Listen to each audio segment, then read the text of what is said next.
হলে প্রায় হাউসফুল দর্শক, প্রত্যেকে পপকর্ন, চিপস, বিভিন্ন খাদ্য সামগ্রী খাচ্ছেন, খাবেন। চলো বেরিয়ে পড়েছি। কোথায় যাব? সিনেমা দেখতে।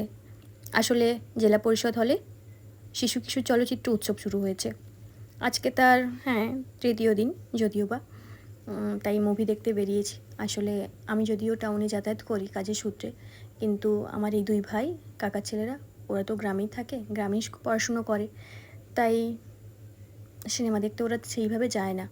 ভাবলাম যখন দুস্থ মেধাবীদের জন্য কম খরচে সিনেমা দেখাচ্ছে, তাই ভাবলাম ওদেরকে নিয়ে যাই, ওদেরও একটু ভালো লাগবে, আমারও টাইম পাস হবে। আর এই যে রাস্তা দিয়ে বেরিয়ে গেছি, দেখো এই রাস্তা জঙ্গল ছাড়িয়ে আমরা যাচ্ছি। আমরা কিন্তু ফিরবো এই রাস্তা দিয়েই। আজকে নাকি মুভির নাম দানান, ভূতের ভীষণ ট্রেলার দেখেছি, যদিও আমি আগে দেখিনি, তাও প্রথমবার যাচ্ছি। ফিরবো কী করে জানি না। এই গল্প করতে করতে পৌঁছে গেছি ভেতরে। লেখা দেখাচ্ছে, মেলার ভিতরে প্রবেশ করলাম। ভেতরে ঢুকেই দেখি ও বাবা, ভীষণ ভিড়। আসলে শুনছি নাকি পুরো হল বুকিং হয়ে গেছে। জানি না, ঢুকে পড়ি ভেতরে লাইন দিয়ে। দিদি বসে আছে, পাশে শঙ্করী দিদিমণি, ওইদিকে বানিদি, সম্পাদি, অলিভিয়া, আরাধ্যা, আচ্ছা এদিকে শোভনা, ধীমান, ওরাও এসছে।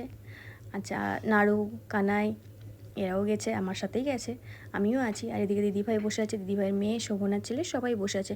প্রায় হাউসফুল বললেই চলে, পুরো ভর্তি। একটু ভিডিও করে নিচ্ছিলাম, এক্ষুনি মুভি শুরু হবে বললেই হয়, এক্ষুনি আলো বন্ধ হবে বলছে। তাই চটপট করে বসে পড়লাম মুভি দেখার জন্য। মুভি দেখতে দেখতে শেষও হয়ে গেলাম, বেরিয়ে পড়লাম। একটু ভয় লাগছিল, জানি না জঙ্গল পেরিয়ে যেতে পারবো কি না। তবুও তোমরা কে এই মুভিটা দেখেছো আর কার কতটা ভয় লেগেছে সেটা অবশ্যই কমেন্ট করে জানিও। Tata, bye bye, good night. বেঁচে থাকলে দেখা হবে।